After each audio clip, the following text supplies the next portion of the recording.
Hello, everyone. Welcome to the SRE podcast.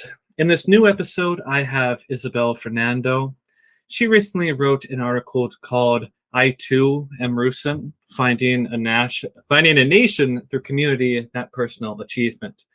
I found this article to be very insightful and also a glimpse into some of the issues that Rusyn Americans experience, especially if they want to become seriously involved in our national reawakening, if you can call it that. So thanks, Isabel, for coming on, and hopefully we'll have a Yeah, good of talk today. course. Yep. Thank you for having me. Yeah, so would you be able to give a kind of background on your interest in Rusyn stuff, your heritage, and why you wrote this piece in general? All right. So my primary interest in Rusyn studies is folklore and the psychology of folklore. So I delve into a lot of unconscious ways folklore impacts people's lives. Like even if you're not trying to do something or trying to enact on your culture, how it affects you anyway. And that is my primary research area in Rusyn studies. I also dabble in Rusyn folk costume as well, and but primarily I work on subconscious folklore and how that affects both Rusyns in the homeland and Rusyns in the diaspora or American Rusyns. So yeah, and my own background is I am Carpath-rusyn on my mom's side from Folvark and around Church, those areas in eastern Slovakia. I am also Native American, Filipino, and Appalachian on my father's side, and also Lebanese too.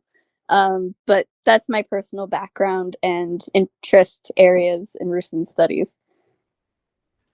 Well, that is a very interesting mix, a very rich set of cultural heritage there. I'm somewhat jealous of that. It's a blessing and a curse. I find this piece of yours to be somewhat of a narrative of you losing interest or losing desire for Rusyn culture and perhaps Rusyn activism, and then rediscovering it again through communal activities, through not activism or political actions, but through actually connecting with local Rusyn culture. Do you think that's a fair evaluation of the piece? Yes, I do think so. It was very much about sort of like finding my ground again in Rusyn studies, I would say, and being able to write again in a meaningful way. What you mentioned in this piece that you became disillusioned with academia in general.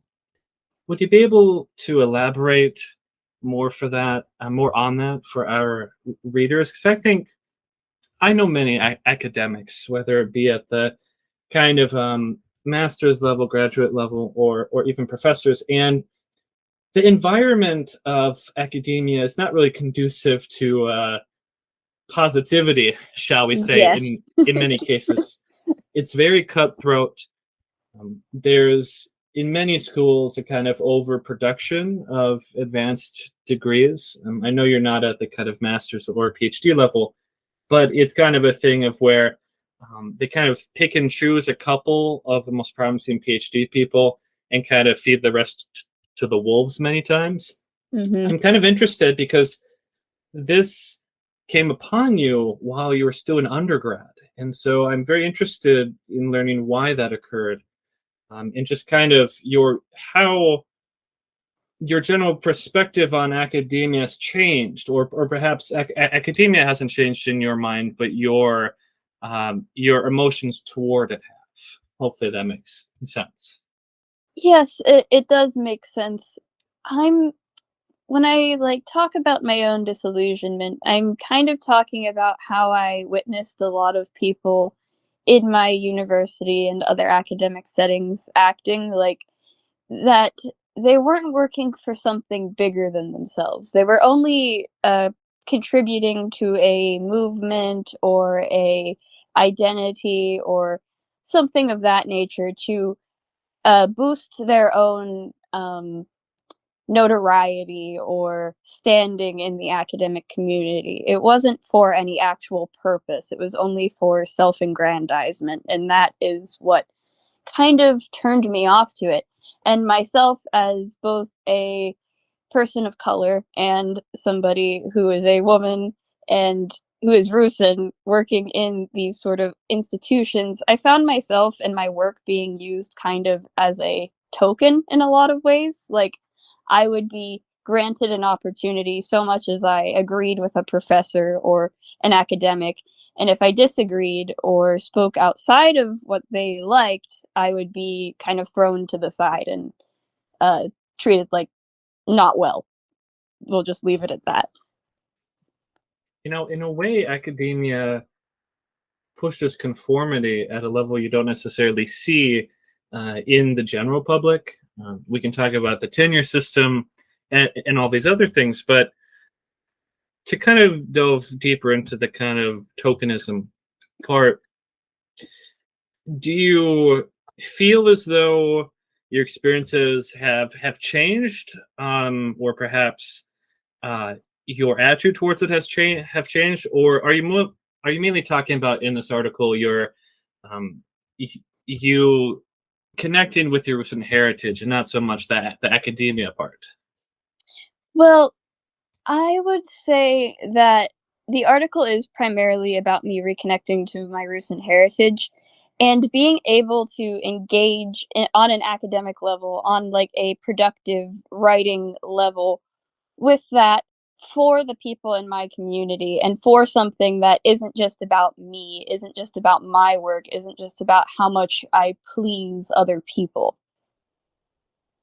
in that sort of way. It's to Yeah, no, yeah, enlighten that makes sense. Yeah, it's to enlighten other Rusyns in my community, and that's why I want to do these things, why I want to talk about these things, and not so much just to gain academic achievement. What do you think about this current state of Rusyn studies in America?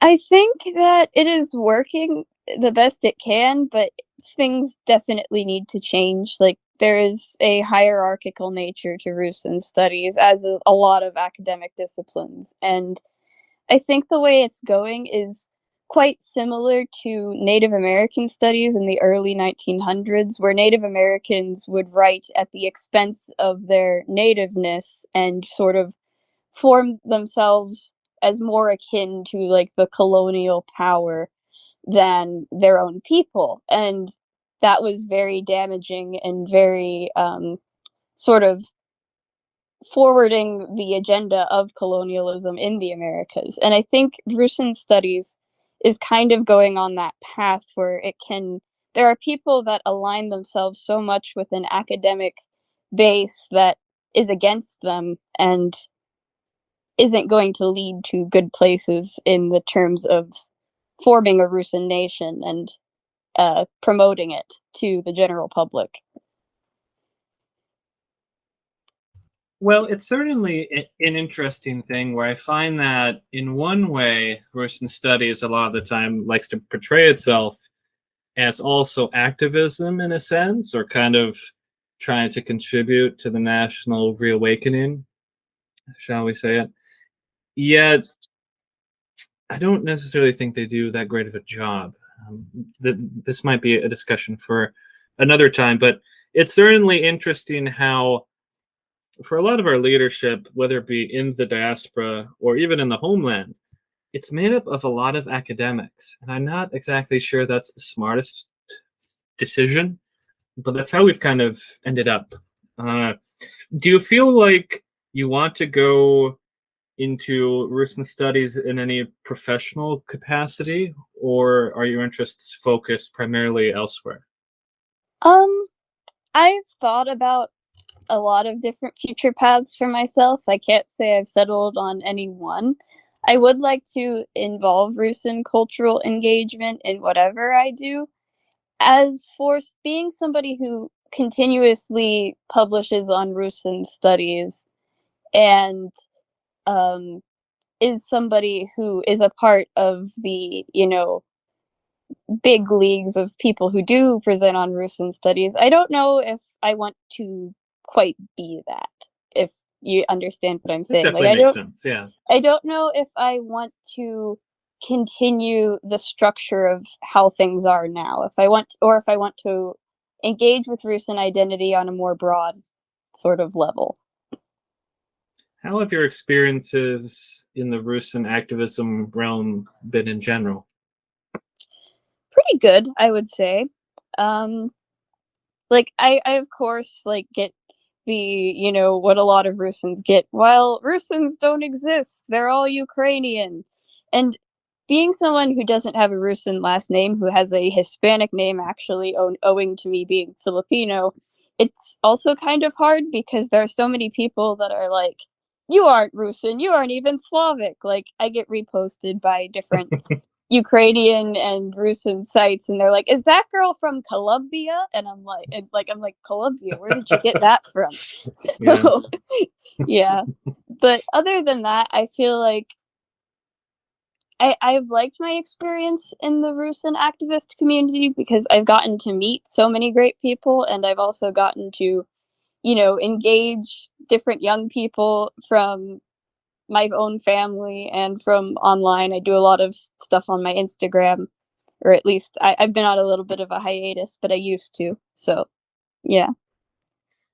Would you mind us talking a little bit about the kind of synergy that might need to happen, or the kind of reworking of how Rusyn organization and activism is done?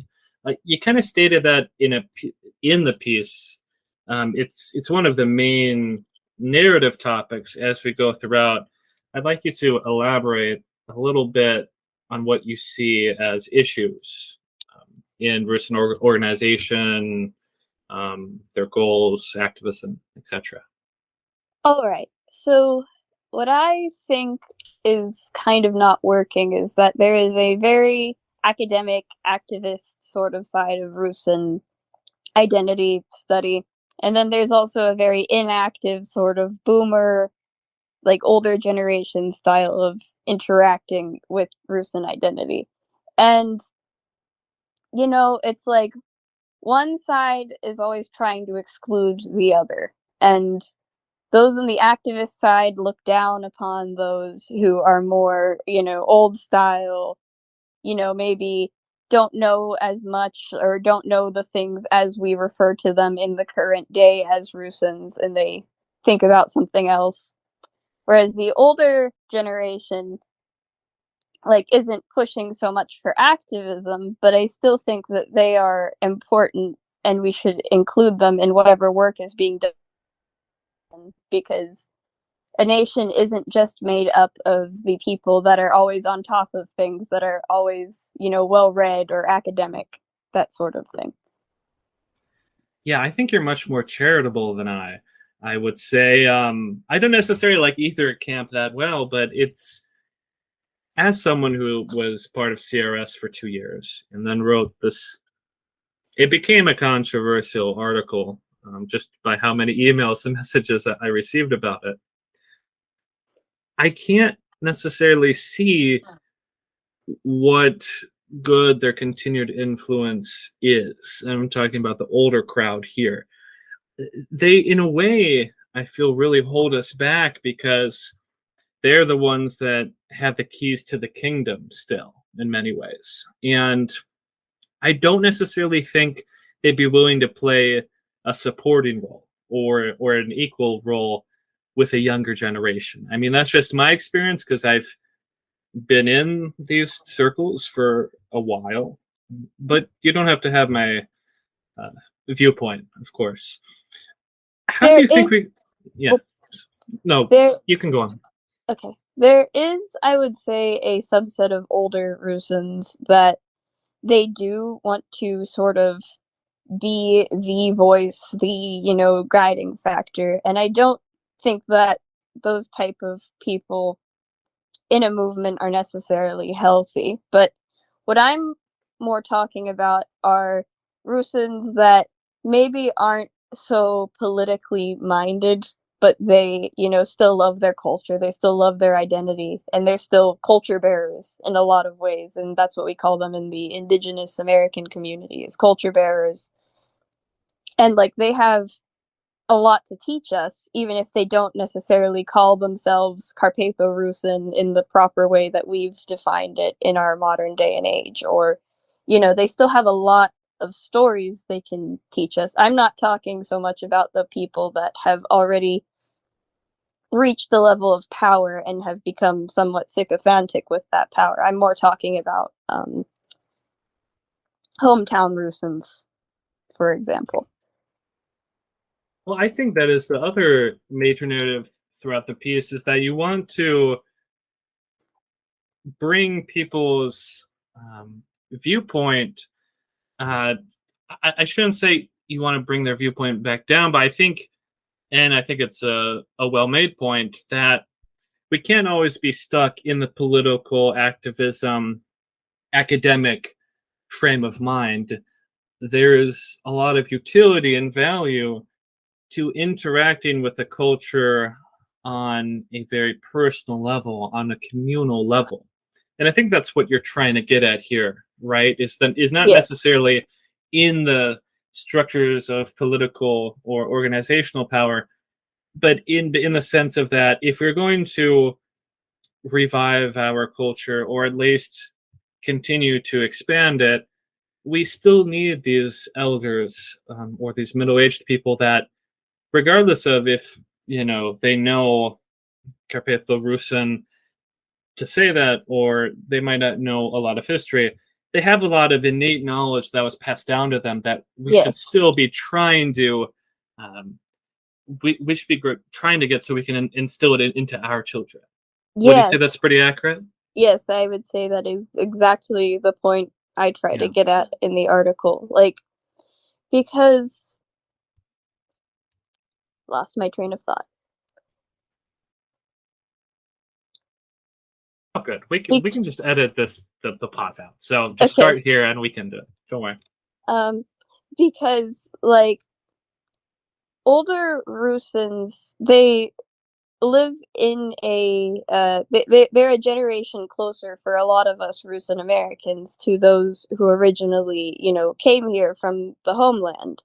And it is very insightful to learn what teachings they might have, even if like they have some different political views per se. Yeah. Yeah. Would you be able to go in a little bit on the experiences you talked about at the end? I believe one was attending a type of Slavic festival in your Yeah. own town. Just kind of, I'm interested in here in terms of how these experiences in particular led to this re-energizing of your soul in being interested in Rusyn stuff again.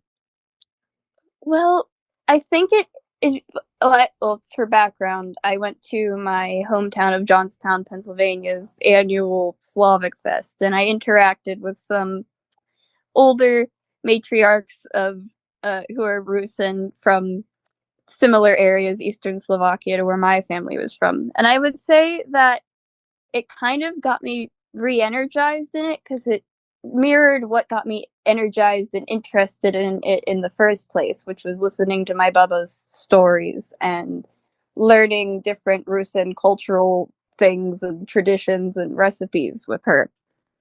Like, and I could tell this woman I talked to was so happy that like I actually engaged with my Rusyn culture. She gave me even a little pin to stick on my Rusyn vest that I had made that I was wearing there. And to me, that and also just interacting with my mom, talking about Rusyn identity with my mom, like that was that also mirrored like something like the community aspect of like I'm not just doing this work for me, I'm doing this to continue this like beautiful great tradition that of what it means to be Rusyn. So that is what I think invigorated me in those last experiences. What do you love about Rusyn culture? I love the closeness of family and community. I love sort of the how we are descended from agrarian, very village, trusting communities, and how even with Americanization, some people try to keep that. And I think that's really beautiful. Do you feel like you have to love Rusyn culture to be a good activist for it? In my own personal opinion, yes, I do. I think you need to be a Rusyn before you can talk about being a Rusyn. What advice would you give to people who perhaps just discovered their Rusynness or are having a hard time connecting with Rusyn culture? Because I think this is a problem in that for many people, they are very isolated. And we just talked about this in a kind of previous offline thing that we were doing, but my fear is that we have a lot of these younger people discovering their Rusyn identity in their 20s, 30s, and 40s. I fear that this will be a flash in the pan, however, if there's no way for them to continuously learn and be connected to it. Yeah. And we can say, you should be connected to local Rusyn culture and you should do these things. But I think for many of us, even myself, we're not near it. We're not by it. I'm interested how you think one would best go about doing what you propose. Well, that is why I think it is important for us who are younger to learn from older generations so we can connect to other young people who might not be as connected to a older community or their family doesn't engage with their Rusynness. Like, I think it is important to have people who are younger so we can kind of all uplift each other and help people who aren't as connected feel connected to the culture, if that makes sense. Certainly does. Have you experienced any? I guess I should rephrase that. In have you had any experiences with other younger people where their interest fizzled out just because they didn't have the opportunities to connect with the Rusyn culture on a deeper level? Yes, I do. There's a lot of people in my university who are potentially Rusyn, but they don't see value in engaging with it because they don't see it as any different from any other European culture. And even if I try to explain how it is, they don't necessarily listen. And that is because they're informed with a very American idea of ethnicity and culture and things like that. That if you're from Europe, you can't have any culture that is different from like German, Anglo, whatever. And it's hard to engage with those people. And that is where I see a lot of fizzling out. Like they hear about this and they just go, meh. They aren't interested in it. It is very frustrating because our ancestors encountered a lot of abuse by not only Western Europeans. We can go into Tallerhoff and the Austrians and whoever else, but also in America. And I've told this story to you before about how in central Minnesota, when a lot of the Poles and Hungarians moved in, they literally had signs that said no Poles, like you can't go into the store. Exactly.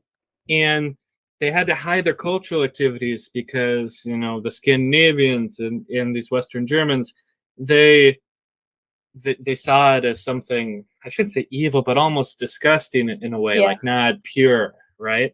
Yes. And I think American culture is very not only misguided, but it also has a very short attention span, and also it just doesn't remember time as well as a lot of these other countries. I mean, you see Russia, for example, not to get political about the war, but you see Russia talking about the time of the Troubles and all these other things. Yeah. Like by state officials, by think tanks and the news. I mean, this stuff was 300 years ago, and they very much remember their past and how they were treated and these different types of things. And we can get into Russia some other time, but I think it's that, because they're not the greatest. I mean, like William, that's just what came to mind. But like, you can talk about the Poles and how they keep on thinking about the breakup of the Polish Lithuanian Commonwealth, right? Like that's Hmm. still a thing that really stings.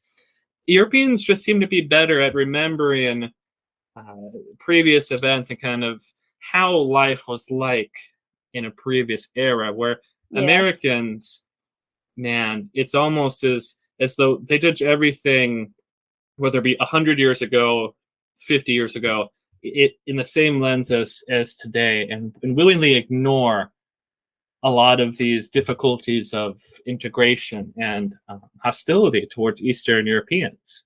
It's a Yes. very it's not even talked about. It's almost taboo to kind of go into it sometimes. Hmm.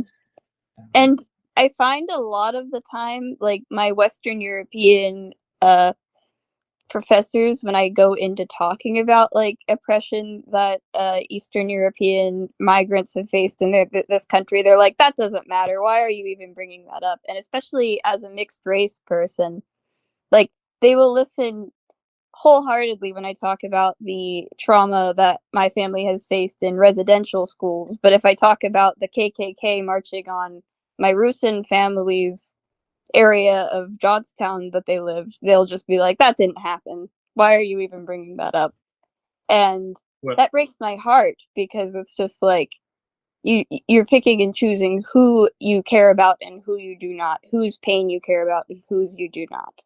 And it actually took reconnecting to my Native American side to just fully be able to live within both of my cultures. And like it is more often like Native Americans that I can talk to about both sides of the issue and they will listen, but a lot of my Western European professors will not listen to me talk about anything Rusyn. It's very strange. I've actually encountered this as well, where a lot of these Anglo Americans, whatever, they don't want to hear it, whatever. But if I get to, for example, if I'm talking, I live relatively close by this kind of like very Chinese area. If I and I'm friends with quite a few of them, we talk a lot about, in terms of they talk about kind of the Japanese occupation, and a lot of these things of how they were discriminated against, right, when they came to America, even 30 years ago when their parents Hmm. did, and they genuinely connect with this Russian stuff, and they're very interested to learn more about it. Yes. Mm. And I mean, this goes for many different minorities that I'm around, where I feel very comfortable talking to them, and they're very interested, and it's almost like we can reach some common ground, even though our experiences in the present are perhaps different. There's this common trauma, Yes. for lack of a better word, where for just the average white American, it's pointless to a large extent, and this is where Yes. I think I've personally rather given up on trying to educate white Americans in general of this stuff. Um, I commend you for continuing to try, from what it sounds like. Well, Uh, I you're much used stronger in that regard than me. yeah, and I used to operate in that from a need to prove something to the Anglo-American population, to the Anglo-American intelligentsia, but I've now moved from that point to I'm trying to give my people, the Rusyns, a point that they can learn from and that they can read about and like understand that generational trauma within Rusyn communities is real. And even I had like denial of that till I talked to more of my Native American family and they were like, "Yeah, no, that's generational trauma too. You're experiencing it from both sides." That sort of thing. So, Also, I feel like being Rusin has genuinely helped me become more empathetic uh, to different peoples. I mean, of course, you read about different atrocities in school towards the Native Americans or mhm. towards whatever other groups, and of course, like that's bad. But when you then have your own nation's personal experience, and for example, Tallerhof, the first concentration camps in Europe, specifically designed for Rusyns and Galician Russophiles. When you have a type of national experience like that, you just you be you know it's not the same, but you begin to be able to emphasize with people a lot better.